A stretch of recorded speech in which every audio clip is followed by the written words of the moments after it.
Bon vendredi à tous, et oui, un vendredi pour Overtime NHL. On voulait attendre la fin de la saison avant de faire le point de cette fin de saison et des playoffs. Jonathan Filion avec vous pour la prochaine heure. On va accueillir un peu plus tard Danny Gélina. Le temps, évidemment, de faire les annonces classiques. Overtime NHL est disponible sur toutes nos plateformes numériques et d'écoute audio, ainsi que sur notre application numérique. Et l'émission sera diffusée ce soir sur MySports 1 dès 20h. La saison donc qui s'est terminée cette nuit, la nuit dernière du côté de la NHL, et on passe maintenant en mode playoff. Les playoffs qui vont commencer samedi avec les deux premiers affrontements, des affrontements de l'association de l'Est. Avec Danny, on va passer en revue évidemment tous les affrontements de ces huitièmes de finale. Mais avant tout, on va parler de la grosse nouvelle en NHL dans Hop Suisse. C'est parti!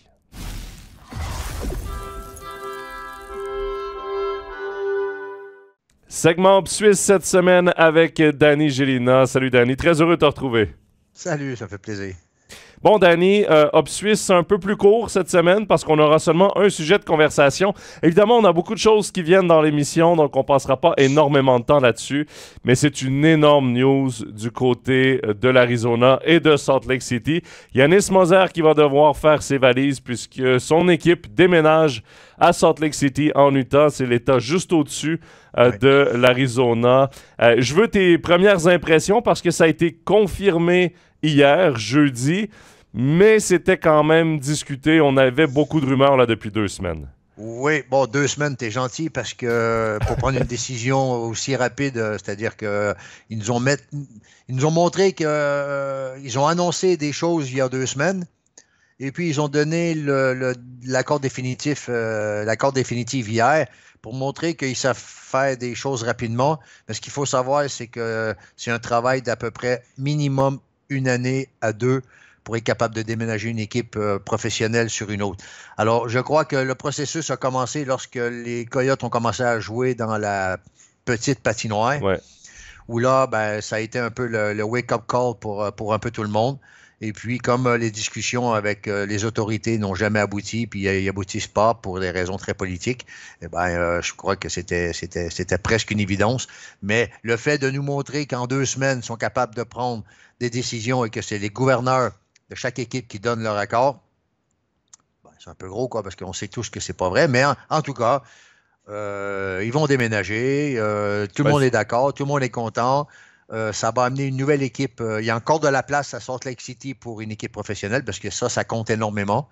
On ne veut pas embouteiller, créer un embouteillage professionnel dans les certains États parce qu'il y en a qui sont pleins. Hein. Je veux dire, tu ramènes une équipe professionnelle, soi-disant, mettons, à New York, il y aura un problème. Tu vois ce que je veux dire? Oui.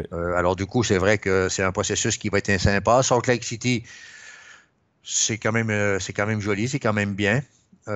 C'est quelque chose, il y a eu beaucoup d'événements dans cet état. Alors, je pense que les garçons vont s'ennuyer de l'Arizona. Ils vont s'ennuyer parce que je pense que les garçons pour y vivre. Et puis y vivre. Et puis, un petit peu hors tension, hors pression. Hein? C'est pas mal. Et puis, ben, finalement, il y avait un amour là-bas. Quand tu regardes, OK, ils nous ont montré ce qu'ils avaient envie de nous montrer, bien sûr, bien entendu, mais il y avait quand même un amour là-bas, c'est-à-dire qu'il y avait quand même des supporters qui étaient là, et il y avait des vrais fans, il y avait un fanbase qui était intéressant, OK, pas aussi gros qu'ailleurs, mais bon, les garçons vont déménager, et puis, ben, écoute, ça fait un déménagement de plus pour Yannis. Moi, je pense que c'est sûr que niveau familial, niveau de vie, température, ville, je pense que les joueurs vont peut-être un peu s'ennuyer de l'Arizona par rapport à l'Utah, qui est un État complètement différent. Salt Lake City, évidemment, on connaît par les Jeux olympiques, mais c'est une ville aussi qui a une équipe de basketball. Et c'est d'ailleurs le propriétaire de l'équipe de basketball qui rachète le club. Oui. Et justement, je pense que le gros problème de l'Arizona, est-ce que les joueurs et les dirigeants ne s'ennuieront pas de ça, de l'Arizona, c'est le niveau de professionnalisme. C'était tout croche en Arizona depuis tellement d'années. Il faut rappeler qu'au début des années 2000, le club avait été racheté par Wayne Gretzky. Ensuite, ça avait été racheté par un groupe d'investisseurs. Ensuite, c'était tombé dans les mains de la NHL. Problème à s'entendre avec la ville, problème d'aréna. Il y a eu toutes sortes de problèmes. C'était pas professionnel. Les joueurs allaient en Arizona et savaient qu'il n'y avait pas vraiment de chance de pouvoir miser sur des succès, sur espérer progresser vraiment. Alors que là, il déménage en Utah. C'est Ryan Smith qui sera le propriétaire du Jazz de l'Utah dans la NBA. C'est un propriétaire, il est aussi propriétaire, je pense, de l'équipe de la MLS de l'Utah. Donc, c'est un propriétaire qui investit dans ses clubs de sport. Enfin, il va y avoir une projection performance. Il va y avoir une grosse synergie. Grosse synergie, exact. Synergie de compétences. Pardon, excusez-moi. De compétences, de ressources. Ouais. Ressources humaines, parce qu'il va y avoir énormément d'expérience. Parce que la NBA et la NHL, en dehors des règlements CBA, des conventions collectives, ça se gère à peu près de la même façon sur le fond.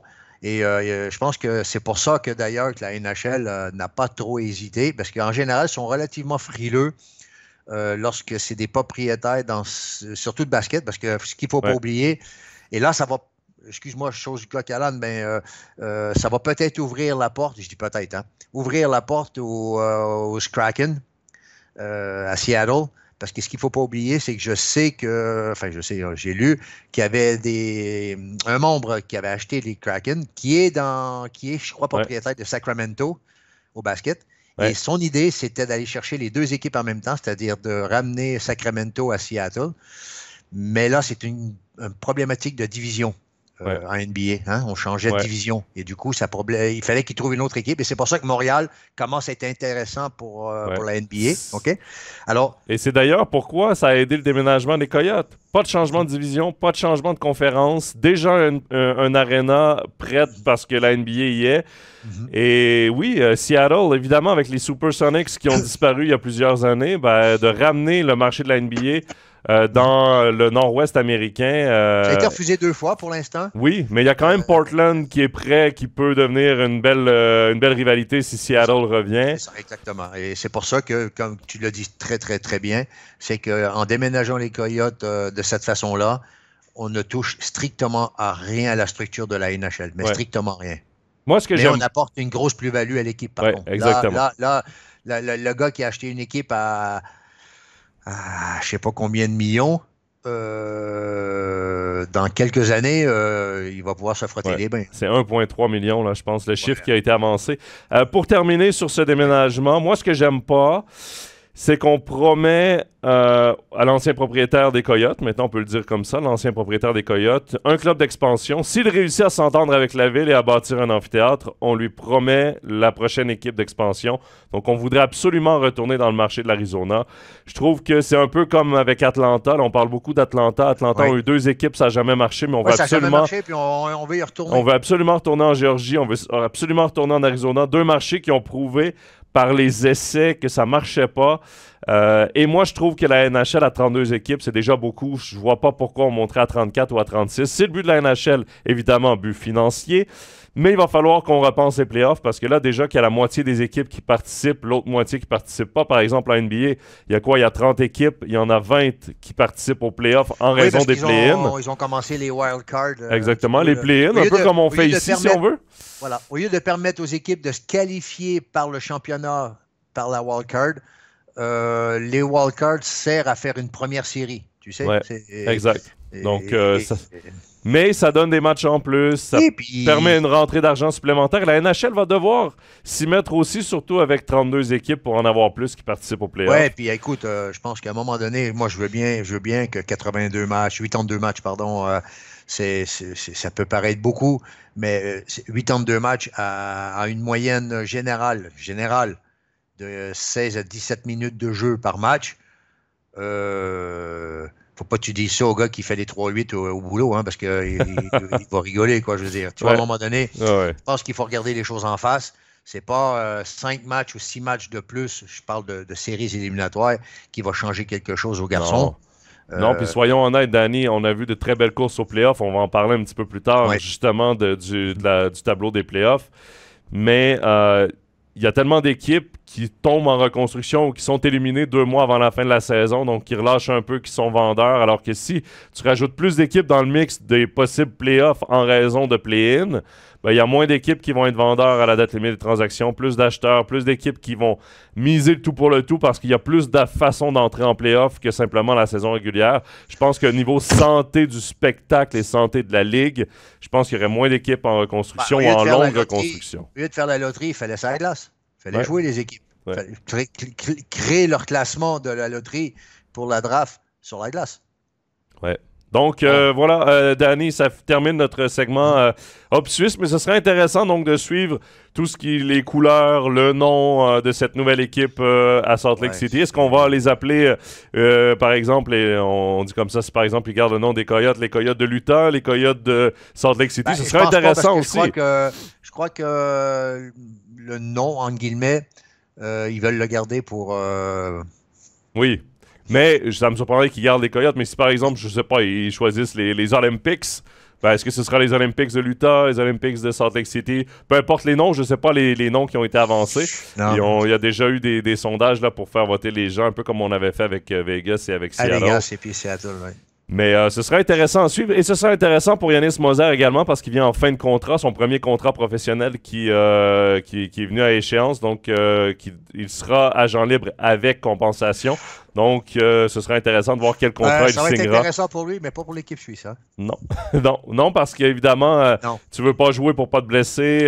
Non, puis là, ça va pas se faire dans l'urgence. Non. Alors, il y a beaucoup d'autres priorités en ce moment pour cette organisation. Alors, du coup, malheureusement pour l'équipe suisse, je pense que Yannis Moser va être obligé de faire l'impasse sur le championnat du monde. Ouais, donc voilà pour ce segment Hub Suisse Danny. On va maintenant basculer du côté du segment Head-to-Head.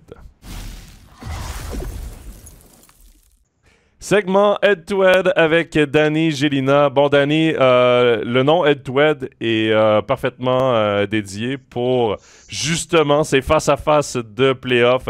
On va parler évidemment de toutes les séries, donc les 8e de finale, 8 séries au total.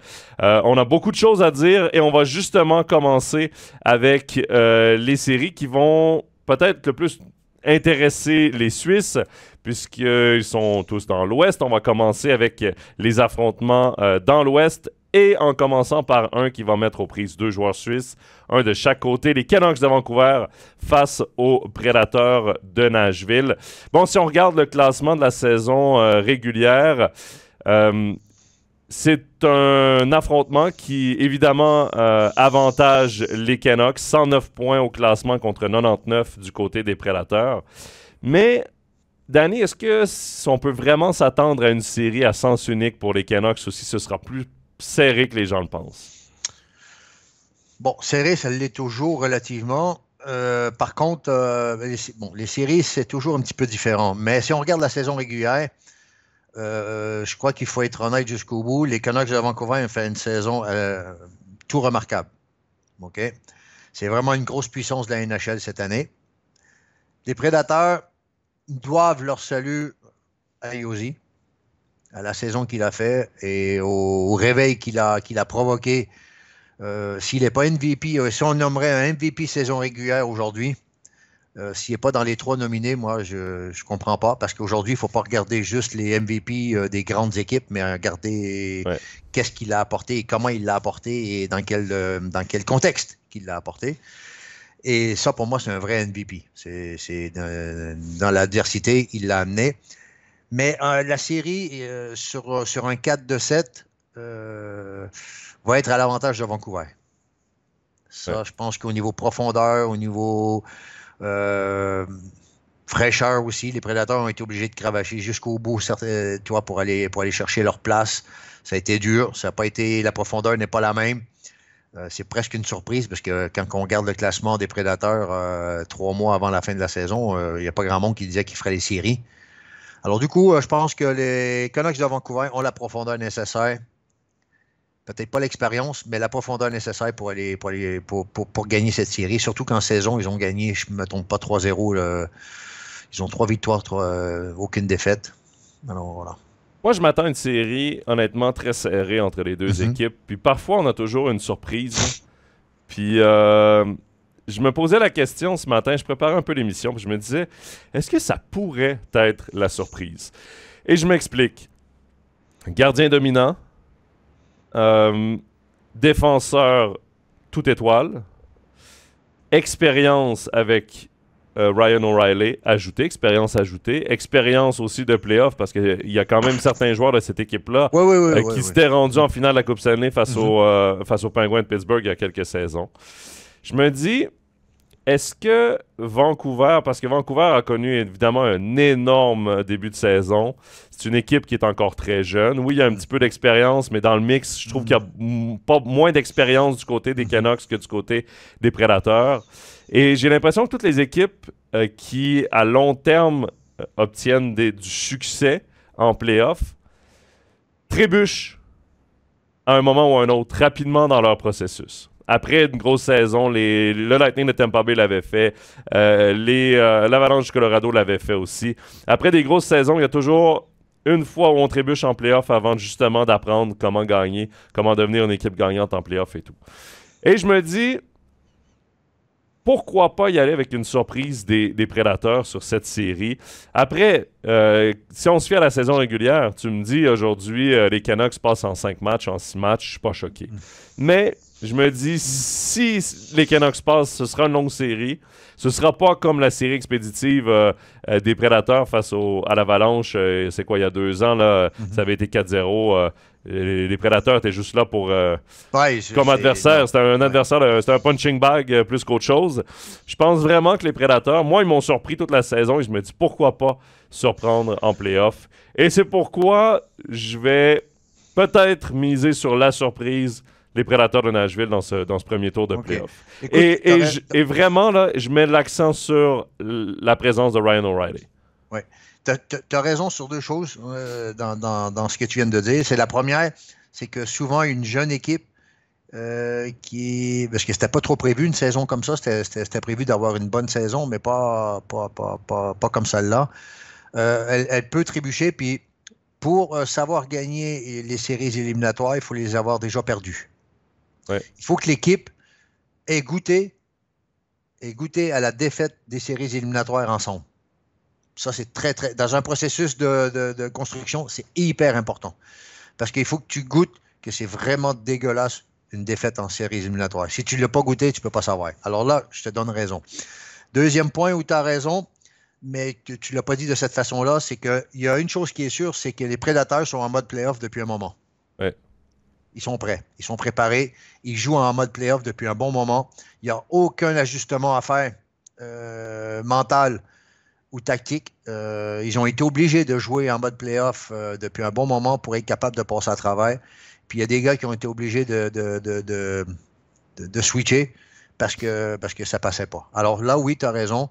Et là, tu m'as posé une question, mais tu la reposes dans une autre. Si tu me la reposes dans une autre façon, si tu me dis, quelle pourrait être la surprise des playoffs, là, c'est vrai que les Prédateurs, si tu regardes tous les match-ups, toutes les confrontations, c'est vrai que les Prédateurs, ça fait une belle boîte à surprise. Quand même, une saison à tout près de 100 points, c'est exceptionnel. Il faut le faire. Puis il s'en allait pas pour ça, attention. Hein. Non. C'est une équipe qui, rappelons-le, cet été était en mode vente. Moi, j'aimerais bien, là, malheureusement, je ne l'ai pas fait et c'est pas bien, mais de faire le classement, 2 classements, le classement 1, c'est-à-dire de octobre à décembre et de décembre à mars. Je suis pas certain que les Prédateurs sont dans le même classement. Je suis pas sûr qu'ils sont wildcard. Je suis pas sûr qu'ils sont là. Hein. Alors, je pense que c'est quelque chose qui peut être intéressant.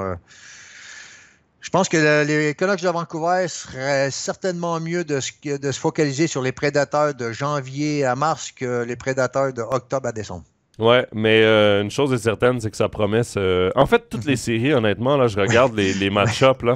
Il y en a très peu qui sont vraiment à sens unique, qu'on peut dire que c'est à sens unique, là, parce que le reste, c'est très, très serré. D'ailleurs, on va continuer avec le deuxième affrontement. Un énorme défi pour les champions en titre. Évidemment, on enregistre vendredi, donc la saison vient tout juste de se terminer.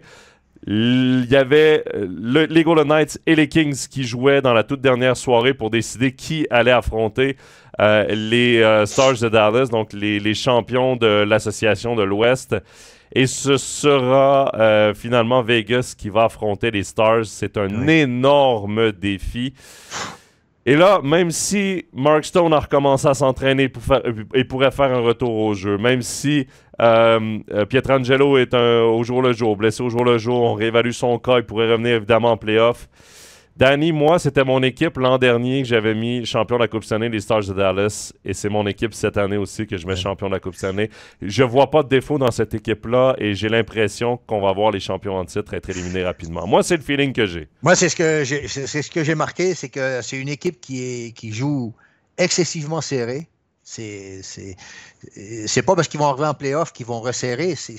Quand tu regardes, d'ailleurs, ça le prouve, hein, tu regardes les joueurs, tu regardes les statistiques des joueurs, il n'y a personne à 150 points dans cette équipe-là. Par contre, quand tu regardes la ligne des points, tout le monde a des points. C'est une équipe qui n'a pas besoin de marquer beaucoup de goals, qui est capable de garder des scores. Elle commence à être due à sortir quelque chose d'intéressant, parce que ça fait 2-3 ans qu'elle joue sur la ligne. Et puis là, il y a des joueurs qui commencent vraiment à avoir de l'expérience. Hein. Robertson, c'est plus le jeune qu'il était il y a 2-3 ans. Rupeins. Tu vois. Puis bon, il y a toujours le vieux qui marche comme un avion. Pavelski, à un moment donné, je me demande quand est-ce qu'il va s'arrêter, lui. Mais voilà, tu sais, c'est Oettinger dans les buts. Je pense qu'il est dû aussi de devenir le gardien des séries, parce que l'année dernière, ça n'a pas été sa fête. Et d'ailleurs, ça a été un peu le problème de Dallas l'année passée, un petit peu. Alors, je pense que là, ils sont tous dus là, pour dire, OK, comme tu as dit tout à l'heure, par rapport à Vancouver, je pense qu'eux, ils l'ont mangé, leur pain noir en séries éliminatoires. Puis je pense que là, toutes les petites péripéties qu'ils ont passées ces 2-3 dernières années, notamment une finale perdue, tranquillement, ça a mis ça dans le chapeau. Je pense que ça fait une équipe à prendre très au sérieux. Pour ceux qui sont intéressés, moi, ça me fascine, les Stars de Dallas, parce qu'en fait, les Stars de Dallas n'ont passé au travers d'aucune reconstruction dans les dernières années. Il y a eu l'ère Jamie Benn, Tyler Seguin. Et en fait, ça a juste continué parce que ça a été des drafts hyper productifs pour les Stars. Évidemment, Ice Cannon, c'est un haut choix. Là, c'est un top 5, si je ne me trompe pas. C'est un 3 ou un 4e choix. Ça, c'est un 4. Mais par la suite, les années suivantes, c'est des choix de 2e, 3e tour ou fin première ronde qui ont permis de repêcher Oettinger, Robertson, Rupeins. Et j'en passe, là, parce qu'évidemment, il y a beaucoup de très bons joueurs. On peut penser aussi à Logan Stankoven qui vient d'arriver dans la Ligue nationale de hockey. Et malgré tout ça, ils sont quand même allés chercher un énorme vétéran en Joe Pavelski et ont gardé leurs anciens joueurs comme Jamie Benn, comme Tyler Seguin, pour juste passer la culture de l'équipe aux jeunes. Et je trouve que ça fait la force des Stars. Évidemment, tu as parlé de tous les bons joueurs qui sont dus justement pour aller chercher ce trophée-là. Et Ice Cannon, pour moi, évidemment, on ne le voit pas nécessairement par les chiffres. Hein. C'est pas un défenseur qui va avoir des chiffres comme Quinn Hughes ou comme Cale Makar, mais je trouve que niveau complet, là, niveau défenseur complet, niveau ce que doit être un vrai bon défenseur de la NHL, un vrai top 2, je trouve qu'Ice Cannon répond exactement à ces attentes-là. Oui, tu as raison, mais il y a aussi, pour les jeunes joueurs qui vont t'écouter, qui vont nous écouter, Ice Cannon est à la bonne place. Ouais.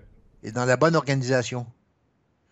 On n'a pas juste mis des joueurs sur la glace, puis on n'a pas été chercher juste un coaching staff, puis on dit, écoutez, les gars, essayez de faire prendre la mayonnaise. Le coaching staff est en harmonie avec, quand je dis en harmonie, c'est-à-dire que leur philosophie de coaching est en harmonie avec la qualité des joueurs qu'il y a sur la glace. Et ça, c'est très important. Si tu as Cale Makar à Dallas, Cale Makar, il va s'ennuyer. Il ne pourra pas jouer. C'est pas une équipe qui veut jouer un one-man show. C'est une équipe qui veut jouer. Alors, chacun est à sa place. Escanen, je pense qu'il y aurait plus de chances d'être très efficace dans d'autres équipes parce qu'il y a de très bonnes qualités que Cale Makar être capable d'aller jouer à Dallas. Ouais, ça, c'est sûr et certain, je te dis tout de suite, ça, c'est sûr. Alors, pour les jeunes joueurs, c'est toujours été important d'être à la bonne place, de choisir la bonne place par rapport à ses besoins et à ses qualités techniques. Tu peux pas aller de... Ça, c'est très important. Après, Dallas, il y a, il y a- il y a- je reviens toujours sur le fait que il travaille sur la reconstruction permanente. C'est drôle parce que je parlais de ça avec des dirigeants suisses. Je leur avais demandé si dans leur organisation, ils mettaient les joueurs sur le plan horizontal, c'est-à-dire, admettons, un joueur a un contrat de 3 ans, un défenseur droitier, 3 ans. Qu'est-ce qu'on peut mettre en dessous dans 3 ans pour prendre sa place dans sa formation? Est-ce qu'on a un joueur, défenseur droitier, qui, dans 3 ans, pourrait prendre la place de ce joueur-là? Essayer de voir comment ils travaillaient dans leur développement. Et ça, on ne fait pas ça. Ça, on ne travaille pas comme ça. On ne prévoit pas. On n'essaie pas de savoir ce qu'on a. Et moi, je pense que Dallas, c'est un peu de la façon, peut-être pas de cette façon-là, mais dans le mindset, là, c'est dans la mentalité. C'est que on essaie de penser avec 2, 3 coups d'avance. Tu l'as dit tout à l'heure. On a gardé des Jamie Benn. On a gardé des vieux joueurs, des joueurs expérimentés, mais qui arrivaient un peu au bout. Puis après ça, on a dit, qu'est-ce qu'on va avoir en dessous quand ces garçons-là vont partir et quand on va pouvoir les faire partir, qu'est-ce qu'on va avoir entre les mains pour garder la philosophie, garder l'attitude de Dallas. Et ça, ben, c'est pas facile à faire, hein, parce que tout vient de la draft, tout vient du recrutement, tout vient des échanges. Puis après, ben voilà, ils ont eu l'intelligence d'aller chercher Pavelski. Et puis, quand Pavelski va avoir fini de jouer, à mon avis, il va être assistant directeur général des Stars de Dallas. Parce que je vois pas, à moins qu'ils ne veulent pas, mais je parle dans le truc. C'est lui qui va amener la continuité dans les bureaux en haut. C'est lui qui va amener tout ça, à mon avis. Hein. Ouais, c'est une question de culture. Hein. Les équipes qui gagnent, c'est que tu transmets ta culture avec de bons vétérans aux jeunes. Puis ça se transmet. Boston est le meilleur exemple. La culture venait de Chara et Bergeron. Ils l'ont instauré à Krejci, à Marchand, qu'ils l'ont passé ensuite à Pasternak.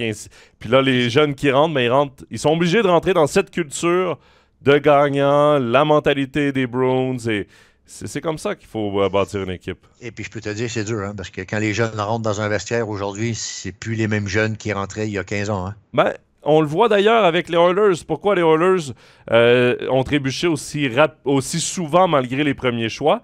C'est qu'on donnait l'équipe aux jeunes. On n'instaurait pas une culture avant avec des bons vétérans. Donc, du coup, les jeunes rentraient avec une mauvaise culture.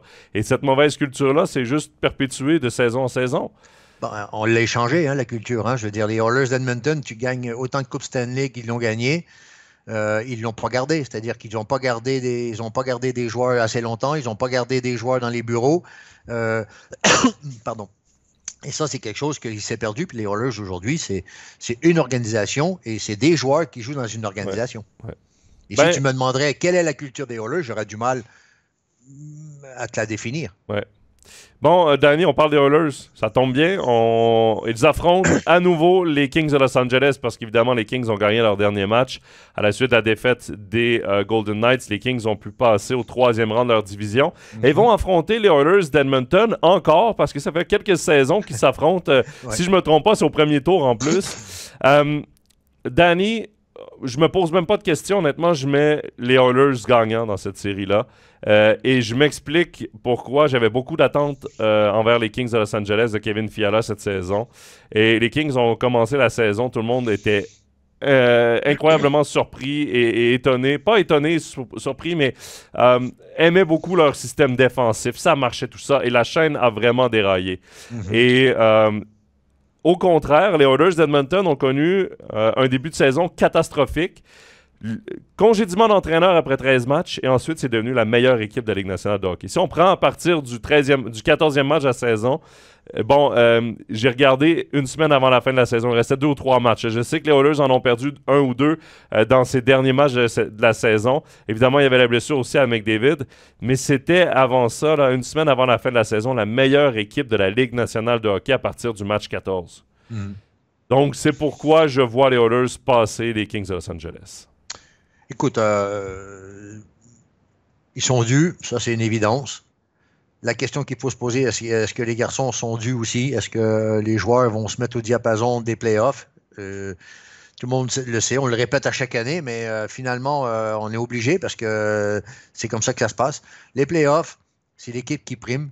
pendant la saison régulière, l'équipe joue en général pour toi.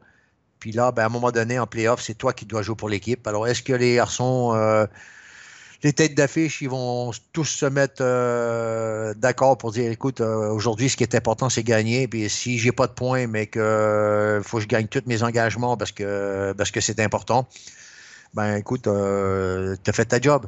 Et je reviens toujours sur l'image parce que pour moi, c'est la plus belle image.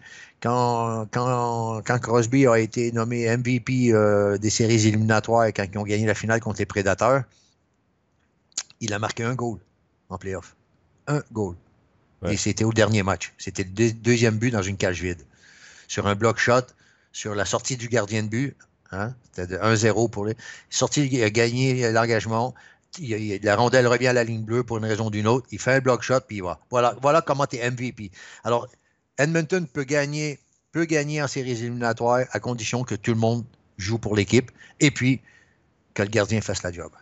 Oui, évidemment. Mais je pense que Connor McDavid, et avec les sorties qu'il a faites tout au long de la saison, j'ai l'impression que Connor McDavid, maintenant, se dit... C'est bien beau les points, les records de points, je vais les atteindre. 100 passes par année, je l'ai atteint cette saison, c'est beau.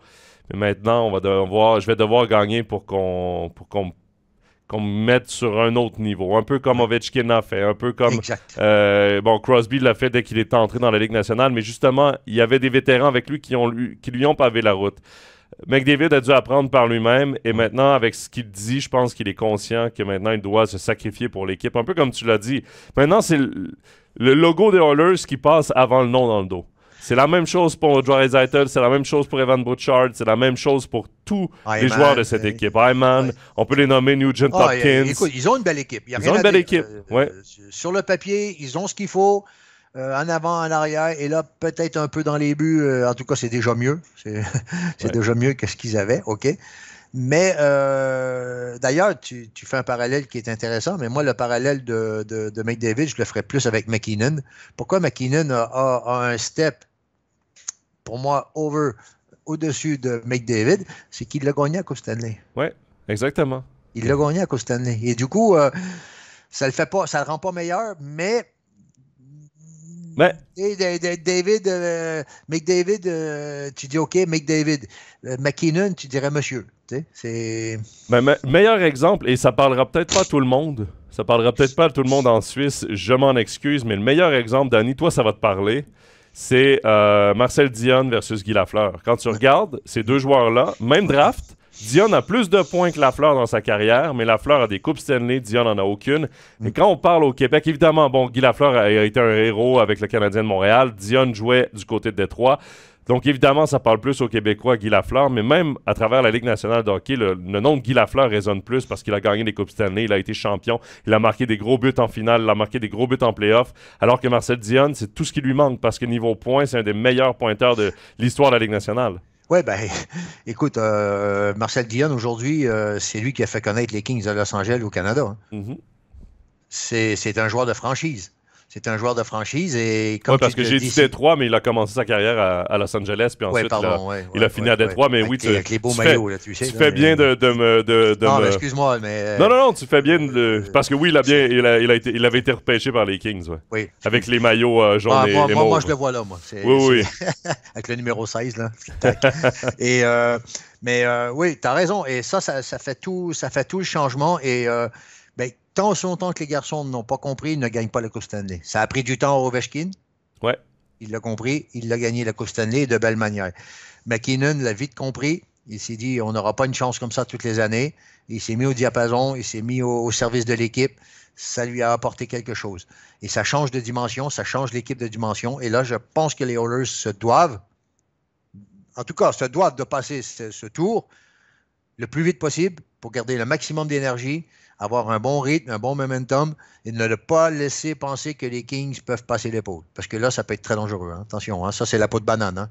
Ça, c'est la belle peau de banane. Oui, tu parles des Oilers qui doivent passer rapidement. Les Oilers, s'ils passent rapidement, vont affronter soit les Canucks, soit les Prédateurs de Nashville. Donc, oui, ils doivent passer rapidement justement pour... ils doivent pas mettre trop d'énergie dans ce huitième de finale. Ils doivent réussir à passer les Kings parce qu'ils ont le talent pour le faire, ils ont tout pour le faire. À la rigueur, pour le wake-up call, ça serait bien qu'ils en perdent une. Oui. Non, mais ça sert toujours à quelque chose. Ouais. Ça te remet un peu dans le... Ouais. Danny, il reste une série. Tu as parlé de Nathan McKinnon. Moi, c'est la série dans l'Ouest, honnêtement, que je vais suivre le plus attentivement. Honnêtement, là, c'est deux équipes que j'aurais amenées en demi-finale. C'est presque la finale de l'Ouest avant le temps. Winnipeg face au Colorado. Écoute, Winnipeg ou Colorado, admettons contre Dallas. Ça va être incroyable. Honnêtement,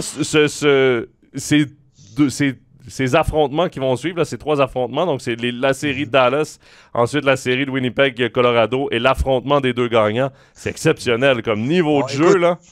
Moi, mon cœur parle Colorado, OK? Là, c'est mon cœur, les Nordiques. Mais, je trouve intéressant parce que, tu vois, moi, j'ai la tête et j'irai avec Winnipeg. Oui, mais... Donnons nos arguments. Pourquoi le cœur au Colorado? J'aime Winnipeg, puis j'aime beaucoup le coach. Ouais. OK, Paul Morris. J'aime beaucoup, OK, d'accord. Je me sens moins d'affinité avec le coach Bednar avec Colorado. Tu vois, je sais pas pourquoi, mais voilà, ça fait pas de lui un mauvais coach. Hein, c'est juste que quand je regarde des matchs de hockey, j'essaie de m'identifier à quelle équipe ou à quel match je me sentirais le mieux. Tu vois. Mais Danny, je vais quand même juste... c'est rendu Rick Bonus. Rick Bonus, oui. Excuse-moi, je savais que j'avais dit une connerie. C'est lui qui a remplacé Paul Morris. Oui, c'est Rick Bonus, excuse-moi. Bon, lui, il sourit pas souvent non plus. C'est vrai, tu as raison, excuse-moi. Mais c'est 2 équipes, mais je vois plus Colorado. Puis après, en tant que Canadien, quelque part, ça ferait du bien d'avoir une équipe canadienne qui... Parce que là, tu as Vancouver, tu as Winnipeg qui sont dans le haut du tableau. C'est rare que c'est arrivé des équipes canadiennes comme ça. Ils sont tous excités au Canada là, parce qu'enfin, ils voient peut-être la lumière au bout du tunnel. Mais bon, elle est encore loin la lumière. Hein? Il va falloir passer pas mal d'écueils. Mais je pense que Colorado... ça va être une série. Moi, je ne miserais pas sur celle-là. Sincèrement, honnêtement, moi non plus. Et c'est... Parce qu'il y a l'expérience. Ça patine, c'est fort, ça marque, il y a 3 lignes que ça cartonne. Ils sont construites pour aller loin. Ouais. Les 2 équipes sont construites vraiment pour aller loin. Ils sont capables de fermer le jeu, sont capables de jouer vite, sont capables d'être patients. Beaucoup d'attaques. Non, mais dans les buts, c'est... moi, tu vois, si je mets Winnipeg... honnêtement, je m'attends à une série hyper longue. Mais si je mets Winnipeg avec ma tête gagnant, parce que je me dis il faut absolument que j'en choisisse un, j'ai mis Winnipeg pour le gardien. Connor Hellebuyck versus Alexander Georgiev. Honnêtement, j'ai un gros faible pour Hellebuyck. Pour moi, c'est Hellebuyck qui est du niveau de Vasilevski, à la différence qu'il n'a pas de Coupe Stanley. Et je pense que Hellebuyck va faire une différence dans cette série-là. Et la deuxième raison pourquoi je mettrais Winnipeg a fait des mouvements de personnel à la date limite des transactions que j'adore. Sean Monahan et Tyler Toffoli. Sean Monahan, avec toute son expérience, et on l'a vu à Montréal, dès qu'il joue avec quelqu'un, il rend tout le temps quelqu'un meilleur. Et Tyler Toffoli, pour l'expérience des Coupes Stanley, c'est un marqueur aussi en playoff. Lui, vraiment, il enclenche le mode playoff. Alors que du côté de l'Avalanche du Colorado, Casey Mittelstadt n'a pas d'expérience en playoff et deuxième centre. C'est le joueur que Colorado est allé chercher à la date limite des transactions, le plus gros morceau. Et surtout, c'est l'absence de Gabriel Landeskog. Parce que lorsque l'Avalanche du Colorado a gagné la Coupe Stanley, oui, mais Nathan McKinnon était incroyable, mais il faut parler de Gabriel Landeskog comme étant... c'était le Ryan O'Reilly qui, moi, me donne l'espoir que les Prédateurs passent les Canucks.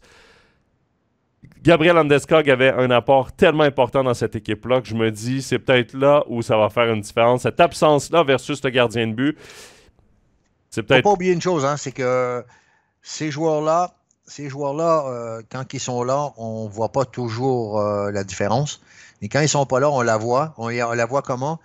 Quand tu en as un sur une ligne et l'autre sur l'autre ligne, tu penses différemment, je te le dis. Et ça crée des espaces pour un ou pour l'autre. Quand ils jouent ensemble, ça pose des problèmes parce qu'ils se créent des espaces. Alors, si on fait une défense à 2 sur McKinnon, ça laisse de la place pour l'autre et vice-versa. Ouais. Hein? C'est toujours comme ça que ça se passe. Et quand tu en manques un, c'est vrai, tu as raison, ça pose énormément de problèmes. Par contre, tu vois, tu parlais des gardiens de but. Si tu regardes les matchs de cette année, c'est quand même 10-4. Oui. Tu vois, 4-2, 6-2. Tu vois, tu vas me dire, ça ne veut pas dire grand-chose, mais il arrive un moment où il y a une vérité, et la vérité, elle est peut-être où tu viens de dire, c'est-à-dire sur la solidité dans les buts, où aujourd'hui, il y en a un qui a fait ses preuves et il est prêt. Il est prêt. On va dire que tout est vert, hein? Ouais. Tout est mûr, tout est prêt à être là, alors que l'autre côté, c'est un peu la boîte à surprise aussi. Ouais. Ah, ben écoute, ça va être. Moi, Mais ça va être serré, hein? oh, oui. Bien malin, celui qui va vouloir jouer là-dessus, hein? Ouais. Mais je vous le dis déjà, là, pour ceux qui nous regardent, la série Winnipeg-Colorado, c'est des matchs vraiment à voir niveau. Parce que c'est deux équipes qui sont capables de jouer physique, qui jouent avec un pace, un rythme très, très élevé. Deux équipes qui ont trois gros premiers trios. Niederreiter, évidemment, à l'aile du troisième trio des Jets. Troisième, hein? Tu te rends compte? Troisième. Troisième, t'imagines la profondeur. Deux équipes qui ont de l'expérience.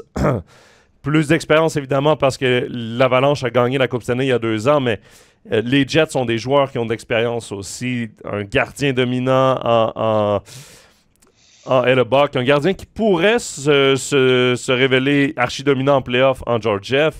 Vraiment, ça promet. McCarn, McKinnon, de l'autre côté, Kyle Connor, Mark Scheifele. En tout cas, les matchs à domicile vont être importants. Oui, et l'avantage à patinoire a été remporté par les Jets, d'ailleurs. Ouais. Mm-hmm. Parce que là, le coaching va être important, parce que ça va être intéressant de s'amuser. Ouais. Qui, quoi, comment, qui va gagner le coaching, qui va gagner. Ça va être du sport. Ouais. Et là, il va y avoir 2 coachings. Hein. Je peux te dire que les coachs des défenseurs ont intérêt d'allumer. Hein, je te le dis. Hein. Il faut qu'ils soient bright. Hein. Ouais. Mais encore là, tu as 2 équipes qui ont des brigades défensives très solides. Honnêtement, puis même la profondeur au niveau défensif, c'est intéressant des deux côtés. C'est deux équipes qui ont le profil de joueurs qui vont se sacrifier pour chaque rondelle, qui vont se lancer devant les shoots, qui vont... Moi, je me demande s'ils vont faire une défense un peu spéciale contre McCarr. T'es presque obligé. C'est-à-dire qu'un échec avant un échec avant à vide sur McCarr, c'est-à-dire le puck, il peut être, je sais pas moi, il va être à gauche, McCarr est à droite, et bien on va sur McCarr. Honnêtement, tu es obligé de faire ton système de jeu en fonction de... Le puck, toi, je préfère que ce soit toi qui monte le puck que McCarr. T'as ça, puis t'as McKinnon qui cette année a battu le record de franchise de points qui appartenait justement à Peter Stastny du temps des Nordiques. T'es obligé de mettre ces deux gars-là dans ton plan de match, mais en même temps, t'as Rantanen qui a fait 100 points aussi. Je veux dire... C'est pour ça que le coaching va être super important, et le match à domicile va être très, très important, et c'est pour ça que avant de penser au match de demain, il va falloir que... Là, je parle de l'équipe à domicile. Ouais. Il va falloir qu'elle pense à son match. Et le match de demain, c'est un autre match parce que le match à domicile va être très important parce que c'est toi qui vas avoir l'avantage du bon. C'est-à-dire toi qui vas avoir l'avantage du changement. Et ces joueurs-là, a priori, je dis a priori, ils savent changer au vol aussi. Alors du coup, ça va être joli. Ouais. Donc, voilà pour les séries dans l'Ouest. On est sûr au moins d'avoir un Suisse en quart de finale puisque soit Pius Souter ou Roman Josi passera dans son affrontement entre les Canucks et les Prédateurs. Ensuite, à voir si Niederreiter, les Jets vont réussir à passer l'Avalanche du Colorado. Et ça va être très compliqué pour Kevin Fiala et les Kings face aux Oilers. Ouais. Mais on ne sait jamais en playoff. Danny, il nous reste un peu moins de 15 minutes là, pour les 4 duels de l'Est. Oui, on parle trop. Hein. Et oui, mais c'est fidèle à notre habitude, Danny. On est fidèle à nous-mêmes. C'est bien ça, c'est bien ça. C'est bien ça mon problème. Duel floridien en première ronde. Panthers face au Lightning. Honnêtement, les duels dans l'Est, surtout dans la division Atlantique, moi, c'est vraiment les duels que j'espérais. Duel floridien, Floride contre Tampa Bay. Ouais. Pour vrai, là, même si la Floride ont une bonne équipe, même s'ils sont rendus en finale l'an passé, même si Tampa Bay est vieillissant, Vasilevski joue du meilleur hockey. Kucherov est archi-dominant. Il y a beaucoup d'expérience de playoff, des Coupes Stanley. Je me dis, ça sera pas facile pour les Panthers de passer. Ce sera pas vraiment, vraiment pas facile. Non, puis je sais pas pourquoi, mais même s'ils ont fait la finale, j'ai du mal à voir que les Florida Panthers, c'est une équipe de play-off. Tu vois, moi, j'écoutais des analystes des Panthers Et pendant un match, il expliquait que ce qu'ils voyaient des Panthers, là, après leur début de saison incroyable, ils se sont maintenus en haut. Mais en fin de saison, il n'y avait plus le sentiment d'urgence des Panthers. Le sentiment d'urgence qui les a propulsés en playoff l'an dernier. Parce qu'ils n'étaient pas dans la course au playoff, ont réussi à gagner des matchs consécutifs, sont rentrés dans la course au playoff, sont rentrés par la dernière porte et ensuite se sont rendus à la Coupe Stanley. Et cette saison, ils ont été satisfaits de ce qu'ils avaient parce qu'ils n'avaient plus le sentiment d'urgence. Et c'est peut-être là où c'est l'expérience de playoff qui va jouer pour le Lightning parce que eux, le sentiment d'urgence, ils l'ont. Ils savent ce qu'il faut pour gagner. Ah oui, ça, ils savent ce qu'il faut, puis ils savent surtout ce qu'il ne faut pas faire pour ne pas rentrer dans les playoffs. Et comme tu l'as dit, moi, j'ai mis juste un petit point d'interrogation concernant Tampa Bay. C'est Vasilevskiy. Si lui est au niveau de son niveau de jeu, là, pour moi, Tampa Bay, c'est du 70-30. Il passe. S'il reste à sa moyenne générale de la saison, c'est-à-dire à 3, 2,90, ce qui est trop haut pour les playoffs, ça va être difficile. Ça va être difficile.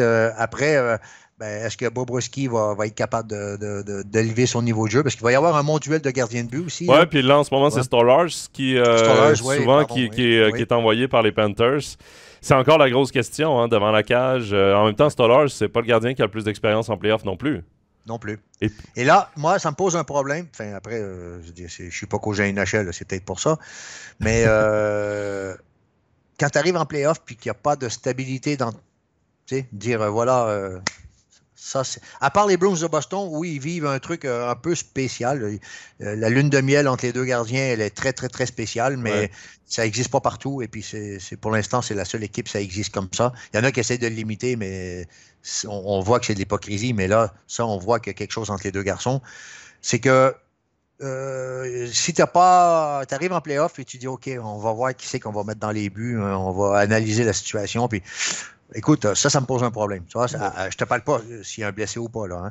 Mais je pense pas que Tampa Bay a ce problème-là, parce que les choses sont claires. OK?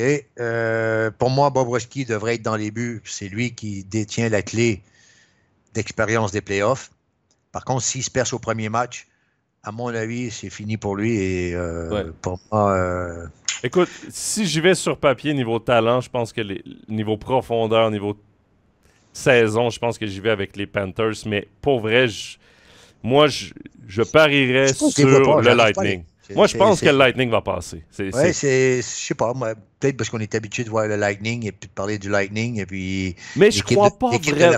J'ai de la difficulté à croire en les Panthers. J'avais de la difficulté à en croire l'an passé. Et cette année, toute la saison, je dis oui, ils ont survolé la saison. Mais en playoff, oui, Matthew Tkachuk a son importance. Oui, ils ont l'expérience de l'an passé, mais j'ai encore de la difficulté à accrocher, à croire en cette équipe-là. Donc, à voir. Mais ça va être une très, très bonne série. C'est un bon joueur, mais c'est pas un bon capitaine. Ouais. C'est pas un bon capitaine. C'est quelqu'un qui est trop silencieux. On passe sur l'autre série de la division Atlantique. Boston-Toronto. Encore. Toronto qui doit encore se dire « Ah non, pas encore les Bruins ». Et oui, encore les Bruins pour les Maple Leafs. Qui en profite, parce que l'année prochaine, ça va être Montréal. Alors, Ah non, pas encore le Canadien. Peu importe qui ils affrontent, en fait, comme ils perdent chaque année en playoff, les Maple Leafs. C'est jamais eux qui sont en haut, alors du coup, ils choisissent jamais non plus. Mais en même temps, qui choisit souvent prend pire. Bon, Toronto, Boston. Écoute, j'ai de la difficulté de toute façon à voir Toronto passer une ronde de playoff. Mais est-ce que tu penses que cette année, bon, ils en ont passé une l'an passé, est-ce que tu penses justement que ça va enlever de la pression, ça va peut-être leur permettre de jouer plus librement cette année? Non, ils en ont plus. Ils l'ont passé, il faut qu'ils en repassent. Ça, c'est Toronto. C'est un gros marché. C'est pas comme ça que ça se passe. Hein. T'es pas en Arizona, là. Hein. C'est vraiment un gros marché. 4 victoires pour Boston cette année en saison régulière. Les joueurs Boston, on n'en parle pas parce que c'est une machine. C'est un peu Dallas. Hein? C'est de l'autre division, d'accord? C'est une équipe, une organisation qui est bien établie. Je dis pas qu'ils peuvent pas trébucher. OK? Marchand qui a fait une saison honorable, mais pas la plus grosse saison de sa carrière, mais c'est quand même une saison de capitana et qui n'est pas évidente. Ouais. OK? Après, l'avantage de Boston, c'est qu'on a 2 gardiens que ce soit un ou que ce soit l'autre, on sait gagner. Ouais. On sait qu'on peut gagner et que ce soit un ou que ce soit l'autre, on ne change pas notre niveau de jeu. On ne change pas notre façon de jouer. Ça, les gens doivent savoir, c'est quand on change notre gardien, parfois, on est obligé de changer un petit peu notre façon de jouer. Et là, je parle beaucoup des défenseurs. OK? Là, il n'y a aucun problème. L'autre côté, Toronto, Samsonov, Wall, Jones, le trio, hein, ils ont touché la glace les trois. Samsonov, va falloir qu'il sorte le grand jeu en tabarouette parce que sinon, parce qu'avec ses joueurs de main en face, là, c'est. Non, mais soyons honnêtes, ça va jouer physique. Boston va jouer physique. Toronto n'a pas les gardiens pour veiller tard en playoff.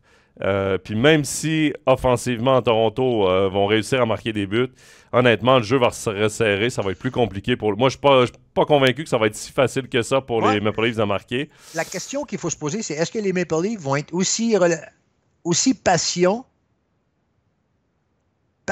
dans le jeu en sachant que des occasions, il n'y en aura peut-être pas beaucoup. Il n'y en aura peut-être pas beaucoup. Ouais. Il va falloir attendre son heure. Parfois, il va falloir jouer sans rondelle. Est-ce que les gars vont dire... Parce que là, il y a des joueurs de main là-bas. Là, hein? Ouf, Seigneur, ils veulent tous la galette. Hein? Le jeu sans puck va être super important dans une série comme celle-là. Est-ce que les gars vont être assez patients? Est-ce qu'ils vont être assez disciplinés pour dire, OK, c'est peut-être pas un game où je vais avoir la rondelle très souvent, mais quand je l'ai, je vais essayer de la rentabiliser au maximum, mais il faut que je sois patient. Ouais. Le gars, il marque 70 goals, 69 pour exactement. Le jeu sans puck, c'est pas sa priorité. OK? Il y en a plusieurs comme ça, Marner, Nylander, ils sont pas mal à vouloir jouer du violon là-bas. Ouais. Et le jeu sans puck va être super important. Et je pense que les Bruins de Boston ont un avantage à ce niveau-là. Je pense qu'ils savent plus gagner 2-1. Ils savent gagner une game 2-1 plus que Toronto peut le savoir. Oui, exactement. Écoute, moi, c'est pour toutes les raisons que tu énumères, tu l'expliques tellement bien que je pense que Boston va passer Toronto. On doit avancer, Danny. On va passer rapidement. Je vais vite, je te promets. On doit passer rapidement sur... on va passer rapidement sur la série Rangers-Capitals parce que pour moi, c'est une série un peu à sens unique, simplement parce que les Capitals étaient vendeurs à la date limite des transactions. Quand tu regardes leur profondeur défensive, c'est très faible. Charlie Lindgren devant la cage, je pense pas que c'est un gardien qui peut battre Igor Shesterkin. Ça, c'est une série qui me fait pleurer, ça, parce que moi, les Pingouins, j'aurais préféré les Pingouins, mais bon, voilà. Ouais, John Tortorella, on a décidé autrement, Danny. Parce que John Tortorella a quand même réussi à éliminer deux équipes. Deux équipes. Il a éliminé les Pingouins et les Red Wings en jouant le tout pour le tout alors que sa saison était terminée. Hein. Au moment où il retire son gardien, Détroit est certain de passer devant Philadelphie. Ça, c'est... Mais donc, je pense qu'on est tous d'accord là-dessus pour mettre les Rangers gagnants.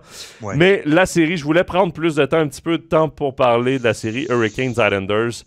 Parce que sur papier, on met les Hurricanes, évidemment, avantageux.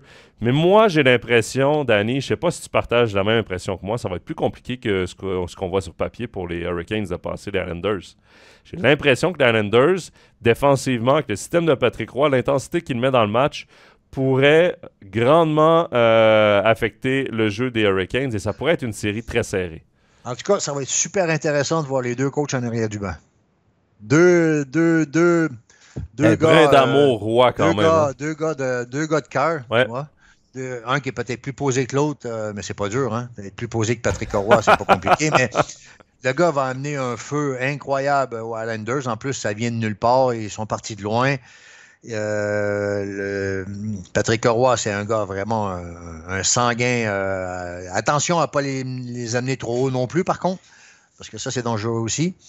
Mais les Hurricanes, bon, c'est 2-2 dans les matchs cette année au niveau des confrontations. Alors, du coup, je pense que les Hurricanes, c'est une équipe qui travaille beaucoup en équipe. C'est OK, il y a Sébastien Aho. Il y a Guentzel qui a apporté une petite touche supplémentaire qui peut faire un peu les Hurricanes avaient besoin. Tu vois, ça peut être le game changer. Hein? Ça peut être le game changer. D'ailleurs, c'est pour ça qu'ils ont été cherchés, sinon, tu vois. Et le gars, il joue sans pression parce qu'il sait qu'il va revenir aux Pingouins. Alors, du coup, il ne se casse pas la tête. Là, et il sait qu'il est parti juste quelques mois puis il va revenir. En tout cas, c'est ce qu'il se dit. Et, mais j'aime beaucoup les Hurricanes parce que j'aime beaucoup le coach. J'aime sa façon de coacher. J'aime sa façon de parler aux joueurs. Mais j'aime aussi beaucoup Patrick Roy. Alors, du coup, c'est difficile pour moi de déterminer vraiment côté cœur qui va aller chercher ça.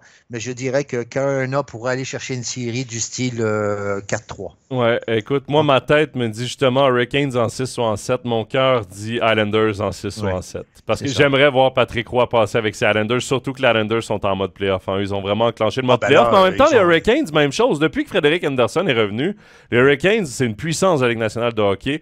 Ils ont passé très près de terminer premier du classement général. Donc, ce sera très intéressant. Bon, Danny, reste... le truc à eux, pourquoi on ne les voit pas de la même façon que les autres, c'est que c'est pas un ou deux joueurs qui fait toute la différence. C'est tout un collectif. Ouais. Et c'est deux entraîneurs qui ont toujours travaillé sur le collectif. Exactement. Danny, je te laisse 1 minute pour nous parler. 1 minute? 1 minute pour nous parler de... Hey, tu sais que c'est dur pour moi, ça? Oui, je sais. John Tortorella. Je veux quand même entendre ton avis. Non, mais... Retirer son gardien alors que sa saison est terminée, il donne la place en play-off de cette façon-là au Capitals. Je veux ton avis. Pour moi, c'est enfin, t'as pas le droit de décider. Il faut que les équipes se décident sur la glace. C'est pas à lui de décider qui c'est qui va y aller. Et pour moi, c'est quelque chose. Je trouve quelque chose d'antisportif là-dedans. Est-ce que tu y crois quand il dit qu'il savait pas ce qui se passait à Montréal? Parce que comme les Red Wings avaient forcé la prolongation et ramassé un point. À 8 entraîneurs, il n'y a personne qui a des oreillettes à gauche, à droite. Moi, je le crois pas. Ils sont écrits partout dans la patinoire. Moi, je le crois pas et tu viens de me dire que tu le crois pas non plus. Non, mais arrête, donc, s'il te plaît. Mais c'est du Tortorella. Il veut faire parler de lui. Il a réussi à faire parler de lui jusqu'à la toute fin.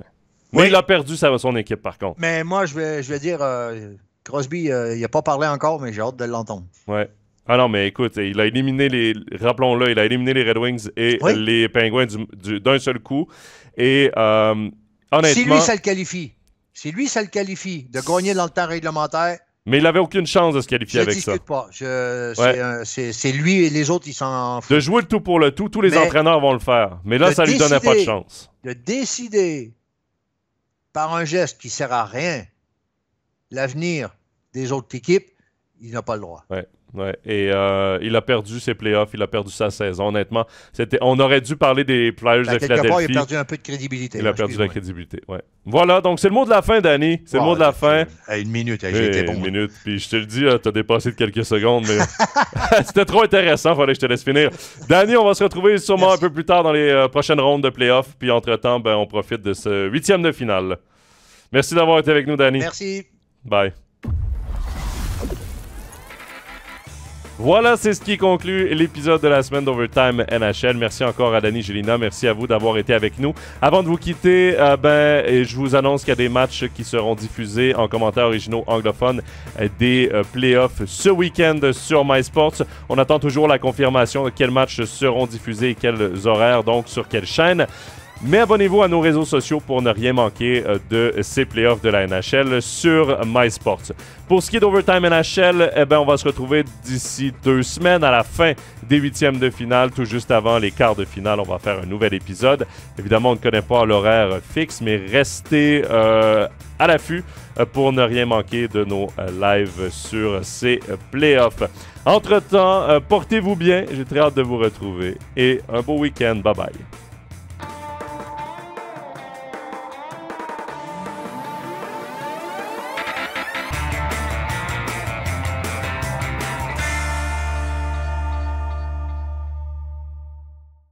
Tous les matchs de la National League, les ligues internationales et les meilleurs documentaires sur toutes les plateformes. Abonne-toi. MySports, c'est le hockey.